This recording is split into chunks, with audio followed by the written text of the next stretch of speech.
The transport ship shook as it docked with the massive station floating in space. Junho pressed his face against the window and stared at the Galactic Defense Academy. It was huge, bigger than anything he had ever seen back on Earth. The station looked like a small moon made of metal and glass, with lights blinking across its surface like stars. "First time seeing it?" asked a voice beside him. Junho turned to see Hana standing there, her bag slung over her shoulder. She had been on the transport with him from Earth, but they had barely spoken during the 3-day journey. "Yeah," Junho said. "It's bigger than I thought." "Everything out here is bigger than we thought," Hana replied with a small smile. "That's what happens when you join a galaxy full of aliens who've been doing this for thousands of years." The transport finished docking with a loud clang. Around them, other cadets started gathering their things. Junho noticed he and Hana were the only humans on board.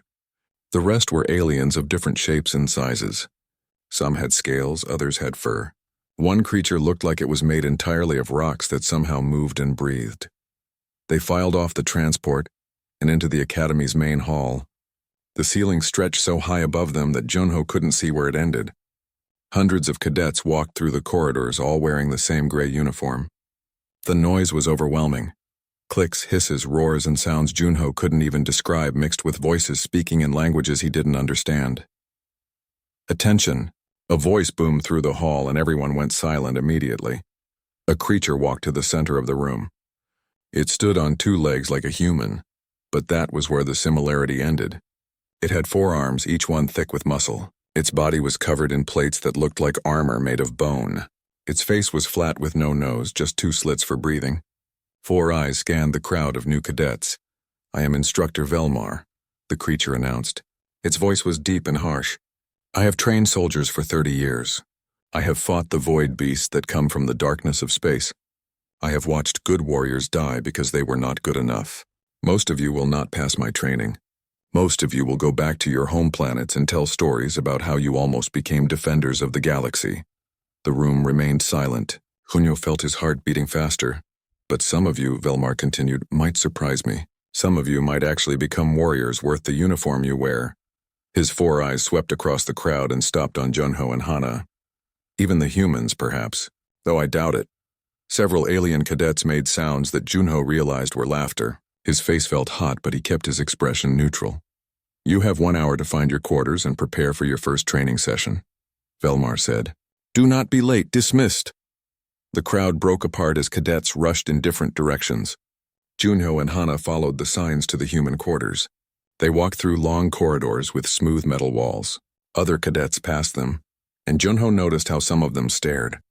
A few whispered to each other and pointed. "They think we don't belong here," Hana said quietly. "Maybe we don't," Junho replied. "Don't say that. We earned our place just like everyone else." Junho didn't answer. He thought about the tests he had taken back on Earth, the physical trials, the combat simulations. He had scored well enough to be accepted. But out here, surrounded by aliens who were stronger, faster, and had been fighting for generations, he felt small. They found their quarters, a simple room with 2 beds, 2 lockers, and a window that looked out into space. Earth wasn't visible from here. They were too far away. Junho unpacked his few belongings. At the bottom of his bag, he found a small photo of his family back in Seoul. His mother, his father, his younger sister. They had all come to see him off when he joined Earth Defense Force 3 years ago. That felt like a lifetime ago now. "You okay?" Hana asked. Junho put the photo in his locker. "Fine, just thinking." "About Earth?" "About why I'm here." Hana sat on her bed. "You're here because you're good at this. You're one of the best soldiers Earth has."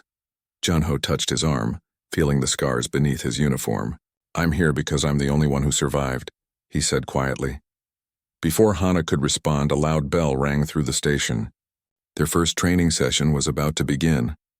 They ran to the training dome, a massive room with high ceilings and walls that could change shape. When they arrived, other cadets were already lined up. Junho and Hana quickly found spots at the end of the line.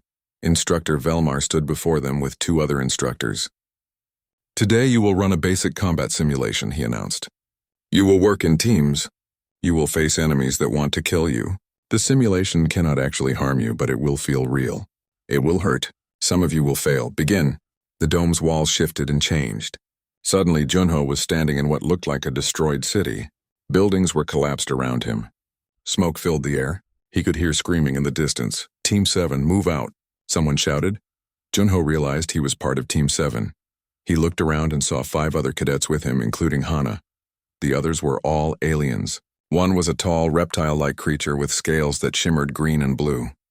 Another was the rock creature he had seen on the transport. The others were species he didn't recognize. Humans take rear position, the reptile creature ordered. You are weakest. The word stung, but Junho didn't argue. He and Hana fell back as the team moved through the simulated ruins. Suddenly, creatures appeared from the shadows. Monsters with too many teeth and claws that glowed red. Contact, someone yelled. The team engaged. The alien cadets moved with speed and power that made Junho feel inadequate. The reptile creature, whose name he learned was Rix, tore through enemies with his bare claws. The rock creature absorbed hits that would have killed Junho instantly. But then Junho noticed something. The team wasn't working together. Each alien was fighting their own battle, showing off their individual strength. They weren't covering each other. They weren't communicating. Hana, left flank, Junho shouted. She understood immediately. They moved together, covering angles the others had left open. When a monster tried to attack Rix from behind, Junho shot it down. When another creature flanked the rock cadet, Hana was there. The simulation ended 10 minutes later. Instructor Velmar appeared and the destroyed city vanished. They were back in the training dome. Disappointing, Velmar said. Team 7, you succeeded, but barely. You have strength, but you do not work as one. Except... He looked directly at Junho and Hana. The humans understood teamwork. Surprising. Rix made an angry hissing sound. They are weak. They only survived because we did the real fighting. And yet, Velmar said coldly, they saved your life twice. I was watching. He turned to address all the teams. Strength means nothing if you die because you are too proud to work together. Remember that. The training session ended. As the cadets filed out, Junho felt exhausted. His body ached from running and fighting, even though the simulation hadn't actually hurt him. The stress and adrenaline had worn him down. That night, Junho couldn't sleep.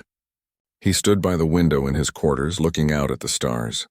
Somewhere out there were the void beasts, real monsters that destroyed entire planets. Somewhere out there was the reason he had joined the academy. 3 years ago, he had been stationed on a colony world with his unit, 20 good soldiers. The void beast had come without warning, tearing through their defenses like paper. Junho had been on patrol when it attacked. By the time he got back, everyone was dead.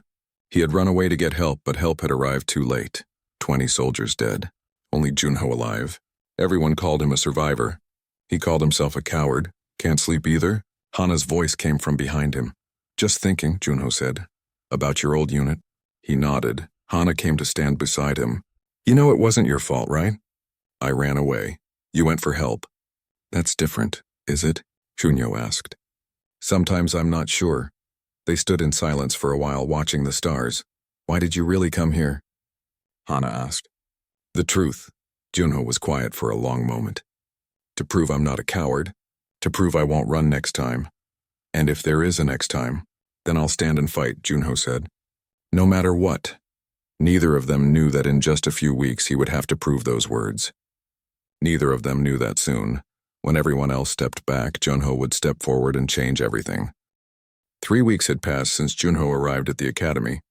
Every day brought new challenges, new training sessions, new ways to feel inadequate compared to the alien cadets. But something had changed. Slowly, grudgingly, some of the other cadets had started to respect the two humans. It happened in small moments. When Junho helped a creche cadet named Talus carry equipment after the insect-like alien had injured one of its legs. When Hana stayed up all night helping other cadets study for their tactical exams. When Junho saved Rix during another simulation, even though the reptilian warrior had been nothing but hostile to him. But respect didn't mean friendship. Most aliens still kept their distance from the humans, and Instructor Velmar continued to push them harder than anyone else, as if trying to find their breaking point. This morning was different, though. Instead of reporting to the training dome, all cadets had been summoned to the main assembly hall. Junho and Hana sat together near the back, surrounded by dozens of alien warriors. The air felt heavy with anticipation. Instructor Velmar entered with several other senior instructors. The room fell silent immediately. Velmar's four eyes swept across the assembled cadets, and Junho noticed something unusual in the instructor's expression. Was it concern, regret? He couldn't tell. Cadets, Velmar began, his deep voice filling the hall. For 3 weeks you have trained. You have learned to fight, to think, to survive. You have passed every test we have given you. But training is not the same as reality. Simulations are not the same as true danger. He paused, and the silence grew even heavier. The final examination is upon you. In 3 days you will face something real, something that can actually kill you. Murmurs rippled through the crowd. Even the alien cadets, who usually acted fearless, shifted uncomfortably. You will face a void beast, Velmar continued. A juvenile razorwing. It has been captured and sedated, but it is still deadly. This creature has claws that can cut through steel, wings that can slice a body in half, reflexes faster than any of yours. It is a Category 3 threat, which means it could destroy a small ship by itself. Junho felt his mouth go dry. He had seen recordings of void beasts during his studies. They were nightmares made real. Creatures from somewhere beyond normal space that appeared through rifts and destroyed everything they touched. The thing that had killed his unit 3 years ago had been a Category 5. If a Category 3 was this dangerous, he couldn't imagine facing something worse. The trial is simple, Velmar said. You will work as a team to contain the razorwing using the methods you have learned. Containment nets, energy fields, coordinated strikes. If you succeed, you pass. If you fail... He didn't finish the sentence. He didn't need to. Hana leaned close to Junho and whispered, This is insane. We've only been training for 3 weeks. Junho nodded slightly but didn't reply. His eyes were fixed on Velmar. However, the instructor continued, there is one requirement. Before the team can engage, one cadet must volunteer to enter the containment field first. Alone. This cadet will face the razorwing for 60 seconds with only basic armor and a shock pike. The volunteer must hold the beast's attention while the rest of the team gets into position around the perimeter. The hall erupted in shocked voices. 60 seconds alone against a void beast? Even with a weapon, it was nearly a death sentence. Velmar raised one of his forearms and silence returned. I know what you are thinking. But this is necessary. In real combat, someone must always be first. Someone must always take the greatest risk so that others can survive. This is the reality of being a defender. This is what separates true warriors from those who only pretend to be brave. He looked across the cadets, his expression hard. The volunteer will have the highest chance of injury or death. Historical data shows that 37% of cadets who take this position do not survive. But without a volunteer, the trial cannot proceed. Without a volunteer, you all fail. 37%. More than 1 in 3 chance of dying. Junho's hands were shaking, so he pressed them against his legs to keep them still. You have 3 days to prepare, Velmar said. Study the razorwing. Train with the shock pike. Coordinate your team strategies. And decide among yourselves who will volunteer. He paused. Dismissed. No one moved at first. Then slowly, cadets began to stand and file out of the hall. The usual chatter and noise were absent. Everyone walked in silence, lost in their own thoughts. Back in their quarters, Hana paced back and forth. 3 days. They're giving us 3 days to prepare for something that could kill us. It's meant to test more than our combat skills. Junho said quietly. He was sitting on his bed, staring at his hands. It's testing our courage. Well, it's a stupid test. We're not ready for this. 3 weeks of training and they expect us to face a real monster? The galaxy doesn't care if we're ready, Junho said. Void beasts don't wait until you've trained long enough. They just attack. Hana stopped pacing and looked at him. You're thinking about volunteering, aren't you? Junho didn't answer. Don't, Hana said firmly. Let one of the aliens do it. They're stronger, faster. They have better chances of surviving. Do they? Junho asked. Or are they just better at pretending to be strong? Over the next 3 days, the academy transformed. The usual training sessions continued, but everything felt different now. Cadets studied recordings of razorwings obsessively. They practiced with shock pikes until their arms ached. They ran team coordination drills over and over, but no one talked about the volunteer position. It was like an invisible weight hanging over everyone, something they all knew about but refused to acknowledge. Junho spent hours in the simulation room, fighting holographic razorwings. The simulations couldn't truly hurt him, but they were programmed to be as realistic as possible. He learned how the creatures moved, how they attacked, where their blind spots were. He died in the simulations more times than he could count. On the second day, Rix approached him in the training hall. The reptilian warrior had been avoiding Junho since the simulation where the human had saved his life. "You are preparing to volunteer," Rix said. It wasn't a question. "Maybe," Junho replied, not looking up from the shock pike he was examining. "That would be foolish. You are human, weak, slow. The razor wing would kill you in seconds." Junho finally looked at him. "Is that why you're not volunteering? Because you're afraid?" Rix's scales flushed a darker color, a sign of anger. "I am not afraid. I am being practical. A warrior who throws his life away for no reason is not brave. He is stupid. And a warrior who lets others take all the risks while he stays safe?" Unyo asked. "What do you call that?" Rix didn't answer. He turned and walked away, his tail lashing behind him. On the third day, all the cadets were summoned to the assembly hall again. This was it. The trial would take place in a few hours. Yuno's stomach felt like it was full of ice. Instructor Velmar stood before them again. Behind him, through the massive windows, Junho could see the training dome being prepared. Technicians moved around like insects, setting up equipment. "The time has come," Velmar announced. "The Razor Wing has been moved to the training dome. The containment field is active. Everything is ready." He paused. "I need a volunteer." The silence that followed was absolute. Yunyo could hear his own heartbeat in his ears. He looked around the hall at the other cadets. There were warriors here from a dozen different species.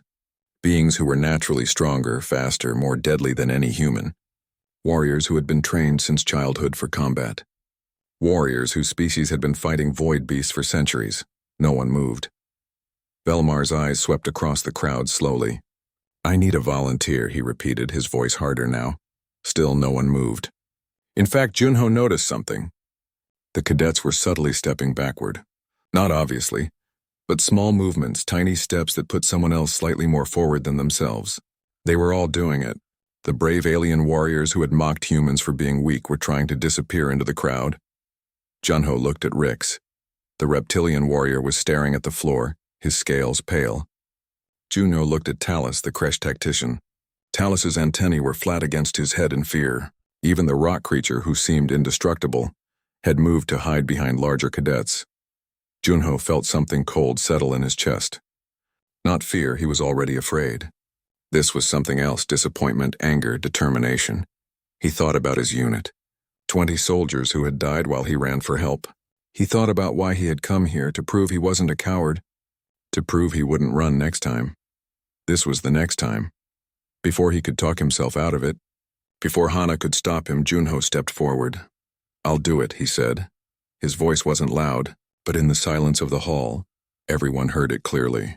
Every eye turned to look at him. The alien cadets stared in shock. Some looked relieved. Some looked ashamed. Instructor Velmar's 4 eyes focused on Junho. For a long moment, the instructor said nothing.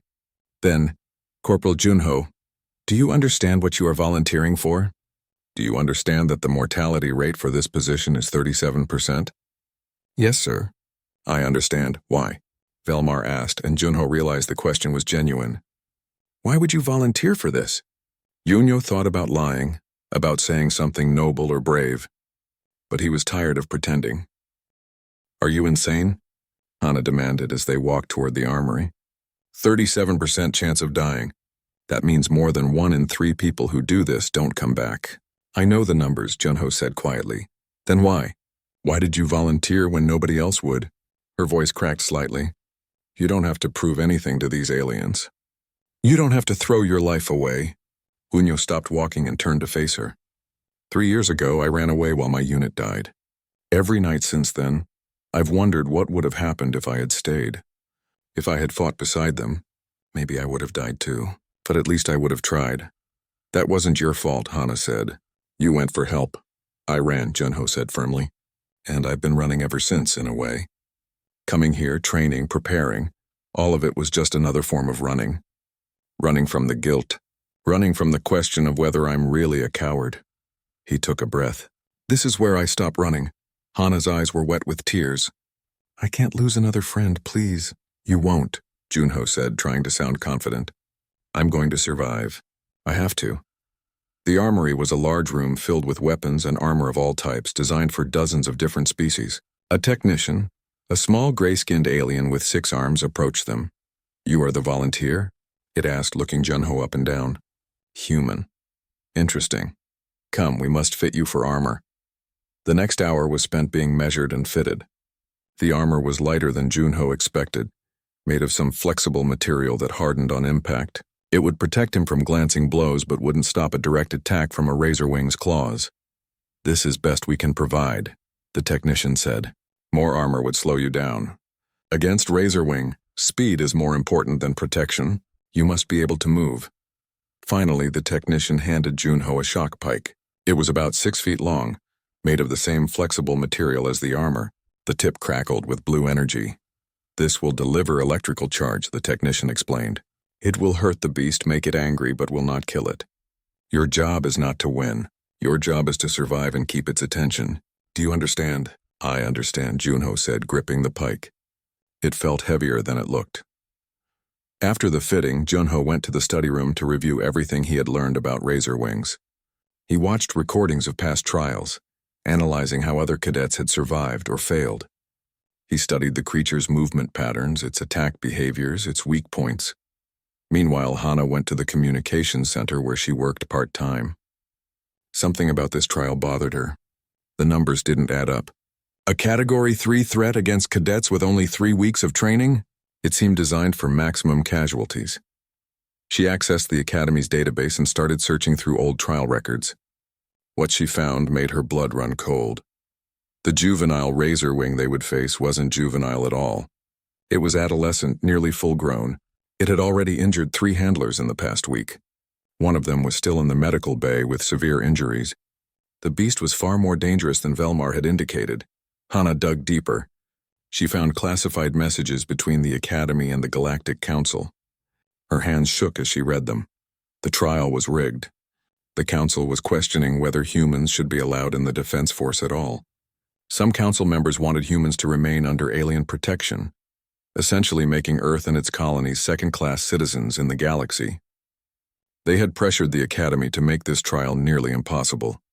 If Junho failed, if he died, it would be used as proof that humans couldn't handle frontline combat duty. The entire human species would be judged based on what happened in that dome. Hana ran from the communications center, desperately searching for Instructor Velmar. She found him in his office, reviewing trial preparations on a holographic display. "Instructor," she said, bursting through the door, "I need to speak with you." Velmar looked at her with his 4 eyes. "Cadet Hana, you should not be here." "I know about the trial," she said quickly. "I know the Razor Wing is older and more dangerous than you said. I know the Council is using this to judge all of humanity. I know this is a setup." Velmar was silent for a long moment. Then he closed the holographic display and gestured for her to sit. "You are correct," he said finally. "About all of it. Why?" Hana demanded. "Why would you allow this? Junho is going to die in there." "Perhaps," Velmar said calmly. "Or perhaps not. That is why I allowed it." "I don't understand." Velmar leaned back in his chair. "I have been a soldier for 30 years. I have fought beside warriors from 19 different species. I have watched politicians make decisions that got good soldiers killed. The Galactic Council does not trust humans. They see you as weak, emotional, unreliable. They want you gone from the Defense Force. So you're helping them?" Hana asked angrily. "No," Velmar said firmly. "I am giving humanity a chance. If Corporal Junho succeeds, the Council cannot deny human capability. The trial will be recorded, witnessed by Council members. It will be undeniable proof." He paused. "But if he fails, then perhaps the Council is right. Perhaps humans are not ready. That's not fair. You can't judge all of humanity based on one person." "War is not fair," Velmar said. "The universe is not fair. Void beasts do not care about fairness. They attack and you either survive or you die." He stood and walked to the window overlooking the training dome. "I do not hate humans, Cadet Hana. I simply needed to see if you were truly worthy of standing beside us. Tomorrow we will have our answer.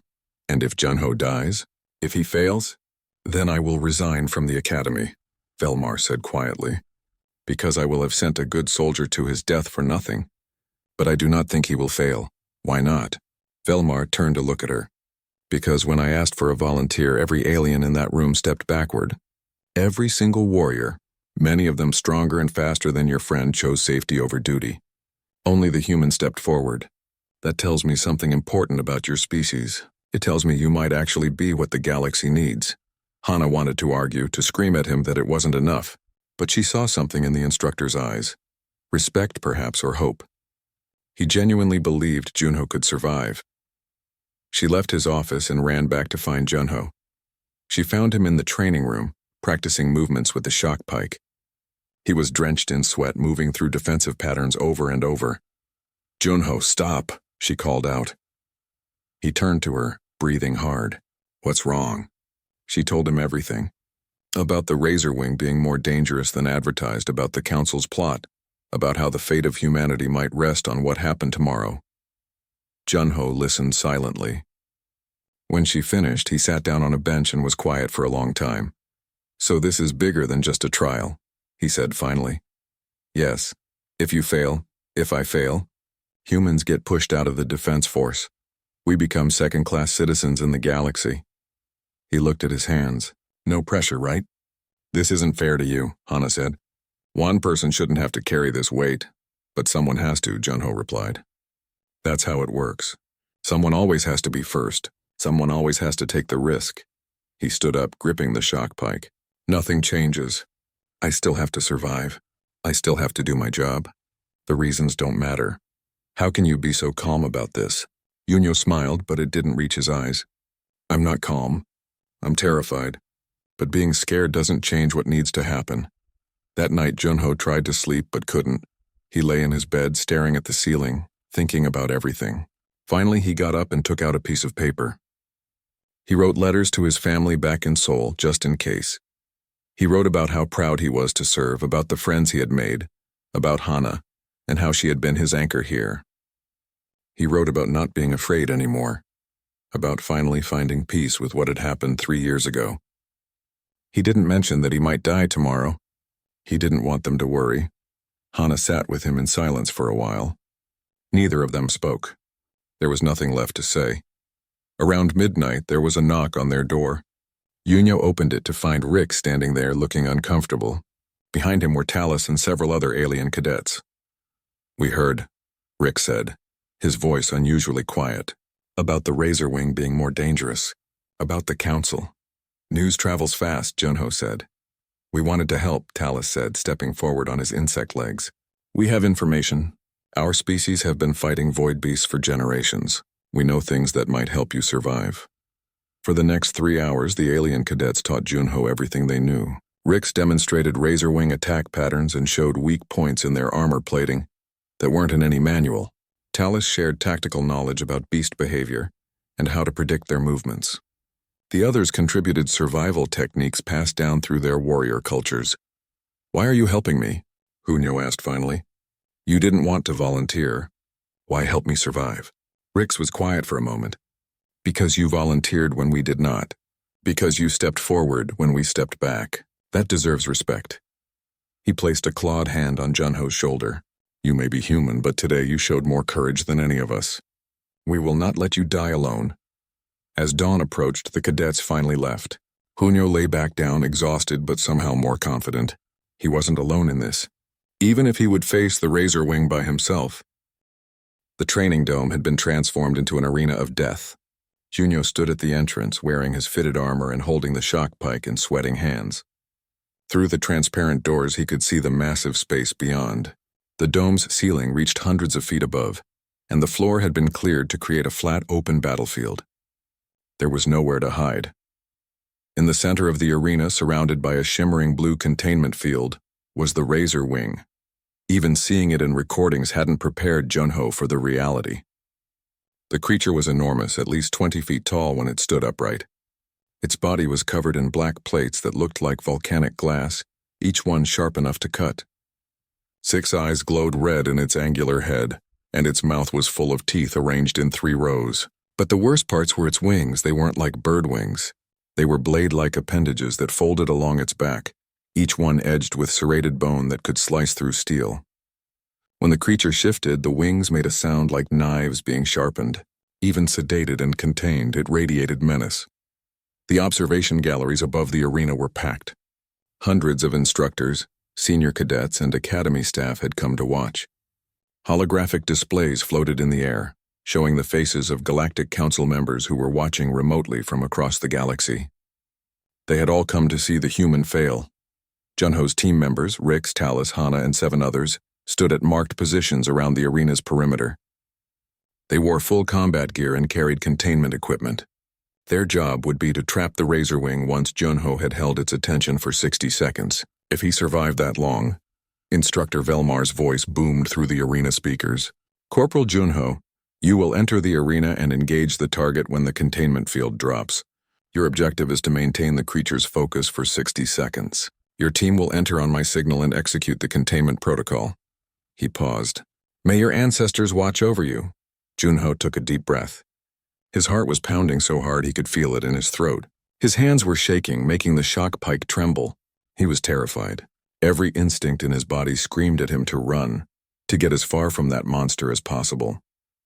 But he didn't run. He couldn't. Not this time. He thought about his unit, the 20 soldiers who had died 3 years ago. He thought about his family back on Earth. He thought about all the humans across the galaxy who were depending on him, even though they didn't know it. He thought about Hana, watching from the perimeter with fear in her eyes. He stepped forward through the doors. They sealed behind him with a hiss. The arena was completely silent. Yunyo walked toward the center, his footsteps echoing on the metal floor. The Razorwing's 6 eyes tracked his movement. Even sedated, it knew prey when it saw it. Junho stopped about 30 feet from the containment field. He planted his feet and raised the shock pike into a ready position, just like he had practiced 1,000 times. His mouth was dry. His armor felt too tight. Everything seemed too bright, too loud, too real. Beginning trial, Velmar announced. Releasing containment field in 3, 2, 1. The blue shimmer vanished. For 1 heartbeat, nothing happened. The Razorwing stood motionless as if confused by its sudden freedom. Yunyo didn't move, didn't breathe. Then the creature's eyes focused on him, and he saw the exact moment it decided he was food. The Razorwing screamed. The sound was like nothing Junho had ever heard, a mix of metal scraping and animal rage that made his bones vibrate. The creature's wings unfolded with a sharp crack, spreading wide to reveal their full, terrifying span. Each wing was longer than Junho was tall. Then it charged. The Razorwing moved with impossible speed for something so large. One moment it was 30 feet away. The next it was lunging at Junho, claws extended, jaws open wide enough to bite him in half. Training took over. Junho threw himself to the side, rolling across the floor. He felt the wind from the creature's claws as they missed his head by inches. The shock pike was still in his hands, barely. He came up and immediately had to duck as one wing sliced through the air where his neck had been. The creature was fast. Faster than the simulations. Faster than anything he had trained against. 10 seconds. Velmar's voice said calmly through the speakers. 10 seconds. Yunyo had to survive 50 more. The Razorwing turned with frightening agility and came at him again. This time Junho didn't try to dodge. He planted the shock pike in the ground and braced himself, letting the creature come to him. At the last second, he activated the pike. Blue electricity surged through it and into the Razorwing as it made contact. The creature shrieked and jerked backward, shaking its head in pain and rage. Good. Junho had its attention. The beast circled him now, more cautious. Its 6 eyes studied him with an intelligence that was terrifying. It was learning, adapting. Junho could see it calculating, trying to figure out how to kill this small creature that had hurt it. 20 seconds. Junho shifted his grip on the pike, keeping it between himself and the Razorwing. His muscles were already burning from the adrenaline and tension. Sweat ran down his face inside his helmet. The creature feinted left, then struck right. Yunyo saw it coming. Rix had taught him this pattern last night. He spun away, dragging the pike across the beast's flank as he moved. More electricity crackled. More screaming rage. But this time the Razorwing's wing followed through. The blade-like appendage caught Junho across his ribs. His armor hardened on impact, but the force still lifted him off his feet and threw him 10 feet across the arena floor.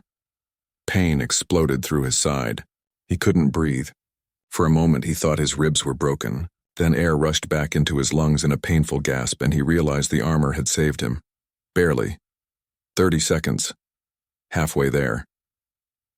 The razor wing was stalking toward him now, taking its time. It knew he was hurt. Junho struggled to his feet, one hand pressed against his ribs, the other barely holding the shock pike. Everything hurt. The creature lunged again. Junho met it with the pike, jabbing at its face. The electrical charge made it rear back, but then it did something he hadn't expected. It used its wings to sweep low, trying to cut his legs out from under him. Junho jumped and the wing passed beneath him. But he landed badly on his injured side and stumbled. The razor wing's tail, thick and powerful, whipped around and caught him in the chest. This time the armor wasn't enough. Junho flew backward and crashed into the arena floor so hard he saw stars. Blood filled his mouth. He had bitten his tongue. The shock pike clattered away just out of reach. 40 seconds. The razor wing moved in for the kill. It was done playing. Junho could see it in the way the creature moved, purposeful and final. This was the end. He thought about running. His legs still worked. He could try to get away, buy himself a few more seconds. But where would he go? There was nowhere to run in this arena. And running meant turning his back on the monster. Running meant dying anyway. Instead, Junho did something the razor wing didn't expect. He didn't try to reach the shock pike. He didn't try to get away. He rolled toward the creature under its guard and drove his fist into the soft tissue beneath its jaw, where Rix had said the armor plates didn't quite meet. It wasn't much of an attack. His fist couldn't really hurt something this massive. But it surprised the beast. It reared back, shaking its head, confused by prey that fought back in such a strange way. Junho used that moment to grab the shock pike and scramble backward. His ribs screamed in protest. His side was wet, the armor was torn, and he was bleeding. But he was still alive. 50 seconds, just 10 more seconds. Just 10 more seconds and his team could engage. Just 10 more seconds and he would have done his job. The razor wing had had enough. It spread its wings wide, making itself look even more massive and charged with everything it had. No more testing. No more strategy. Just overwhelming force and rage. Junho couldn't dodge this. The creature was too fast, too large. It would hit him, and when it did, his armor wouldn't save him this time. He was going to die. In that final moment, Junho thought about fear. He had been afraid every day since his unit died. Afraid he was a coward. Afraid he would run again. Afraid he would let everyone down. But standing here, about to be killed by a monster from the darkness of space, Junho realized something. He wasn't afraid anymore. Not of dying. Not of failing. He had done what he came here to do. He had stepped forward when others stepped back. He had faced the nightmare and not run away. If he died now, at least he died trying. He raised the shock pike one last time, prepared to meet the charge head-on. 60 seconds. Perimeter team, engage. The arena exploded with activity.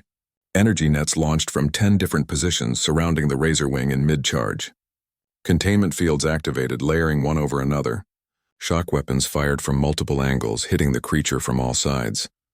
The razor wing, caught in the middle of its attack, couldn't stop its momentum. It crashed into the energy nets and became entangled. Its wings caught, its legs wrapped. It thrashed and screamed, but the nets held. The containment fields compressed, forcing the creature down to the ground. Junho stood there, shock pike raised, blood dripping from his armor. He had survived. The arena erupted in sound. Not polite applause, but genuine roaring approval. The alien cadets watching from above were on their feet. The medical bay was quiet except for the soft beeping of monitors. Junho lay in a recovery pod, surrounded by machines that were healing his injuries at a speed that would have seemed like magic back on Earth. The cut on his side had already closed. His broken ribs were mending. Even the bruising was fading. But the doctors said he needed to rest for at least a day before returning to duty. Junho didn't argue. He was exhausted in a way that went deeper than physical tiredness. The adrenaline had worn off, leaving him feeling hollow and shaky.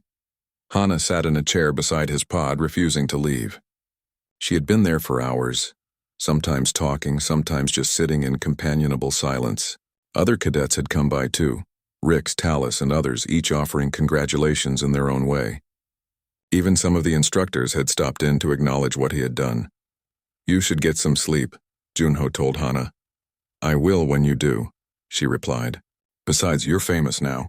Someone needs to keep all your admirers from overwhelming you." "Famous?" Hana pulled up a holographic display from her personal device. News feeds from across the galaxy filled the air. Every major network was showing footage of Junho's fight with the Razorwing. The headlines varied by species and language, but they all said essentially the same thing. Human cadet survives Razorwing trial. Earth species proves combat capability. The volunteer who stepped forward. It's everywhere, Hana said. Every human colony is celebrating. Earth's networks are playing it on repeat. You did it, Junho. You proved we belong here. Junho watched the footage of himself dodging the Razorwing's attacks. He looked small and fragile against the massive creature. He looked like he was about to die at least 5 different times. But he also looked determined. He looked like someone who refused to give up. How bad was it? He asked quietly. Your heart rate hit 240 beats per minute. Your blood pressure spiked to dangerous levels. The doctor said most beings would have passed out from the stress. Hana paused. They also said you're incredibly lucky. If that wing strike had been 2 inches lower, it would have severed your femoral artery. You would have bled out before the team could engage. Junho nodded slowly. He had known it was close. He had felt how close death had been. What's happening with the council? He asked. Hana's expression darkened. They're in emergency session. The footage has made it impossible for them to deny human capability, but they're still arguing. Before Junho could respond, the medical bay doors opened. Instructor Velmar entered, his heavy footsteps echoing on the metal floor. Behind him were 2 other figures, both aliens that Junho didn't recognize, wearing the formal robes of council members. Corporal Junho, Velmar said. These representatives from the Galactic Council wish to speak with you. Are you well enough? Junho sat up in his pod, ignoring the protest from his healing ribs. Yes, sir. One of the council members stepped forward. It was a tall, thin creature with silver skin and no visible eyes. When it spoke, its voice seemed to come from everywhere at once. I am Council Member Thros. I have come to apologize. Junho blinked in surprise. Apologize? The trial was designed to be unreasonably difficult, Thros continued. It was meant to demonstrate that humans were not ready for frontline combat duty. I supported this decision. I believed your species was too weak, too emotional, too new to space warfare to be trusted with such responsibilities. The alien paused. I was wrong. Your performance today has proven that human soldiers can stand alongside any warrior in the galaxy. More importantly, it has proven something about human character. When asked for a volunteer, every experienced soldier in that room stepped back. Only you stepped forward. That tells me more about your species than any test ever could. The second council member, a stocky creature covered in blue fur, added, The council has voted. Humanity will be granted full integration into the Galactic Defense Force. Human soldiers will serve on the front lines as equals, with all the rights and responsibilities that entails. Junho didn't know what to say. He looked at Hana, who was grinning through tears. He looked at Velmar, who nodded approvingly. Thank you, Junho managed finally. But I didn't do this alone. Your team performed adequately, Thros interrupted. But they only acted because you gave them the opportunity. You held that creature's attention for 63 seconds against overwhelming odds. You did this knowing you would likely die. That is true courage. The council members departed after a few more formalities. When they were gone, Velmar approached Junho's pod. How does it feel to be a hero? The instructor asked. I'm not a hero, Junho said. I just did what needed to be done. That, Velmar said quietly, is exactly what makes you one. He pulled out a small case and opened it. Inside was a silver insignia shaped like a star. This is your graduation badge. You have completed your training and passed all requirements. Normally I would present this in a formal ceremony, but I think you have earned it now. He pinned the badge to Junho's medical gown. You are no longer a cadet. You are now a full defender of the galaxy, Corporal Junho. Congratulations. Over the next few hours, more visitors came. The other cadets from his class arrived as a group, even the ones who had barely spoken to him before. Rix approached his pod with something that might have been shame in his eyes. I wanted to apologize, the reptilian warrior said. I called you weak. I said humans had no place here. I was wrong. You helped me prepare, Junho replied. You showed me the weak points in the Razorwing's armor. I couldn't have survived without that. I helped because I felt guilty, Rix admitted. Because when Velmar asked for a volunteer, I was afraid. I stepped back like a coward. But you stepped forward. He made a gesture with his claws that Junho recognized as a Velnari sign of deep respect. You are more of a warrior than I am. No, Junho said firmly. Being afraid doesn't make you a coward. Running away doesn't make you a coward. What matters is what you do next. You could have stayed silent, but you chose to help me. That took courage, too. Talus, the insectoid cadet, approached next. Your tactics were remarkable. You didn't just fight the Razor Wing, you understood it. You predicted its movements, adapted to its strategies. Most soldiers just react. You thought. I had good teachers, Junho said, looking around at all of them. All of you taught me something. Without that knowledge, I would have died in the first 10 seconds. The cadets stayed for a while talking and sharing stories. The barriers that had existed between the humans and aliens were gone now. They were all just soldiers, defenders, comrades. Species didn't matter anymore. That evening, when the visitors had finally left and Hana had reluctantly gone to get some rest, Junho lay in his pod and stared at the ceiling. His body was healing, but his mind was still processing everything that had happened. He thought about his old unit, the 20 soldiers who had died 3 years ago. For so long, their deaths had felt like a weight around his neck, a constant reminder of his failure. But now lying here, Junho realized something. He hadn't failed them. He had survived. And he had used that survival to become something better. He had faced his fear and not run away. Maybe they would have been proud of him. Maybe they were watching somehow from wherever soldiers go when they die. I didn't run this time, he whispered to the empty room. I hope that's enough. The next morning, Junho was cleared to leave the medical bay. He found Hana waiting outside along with a surprise. Instructor Velmar, walk with me. Corporal, the instructor said.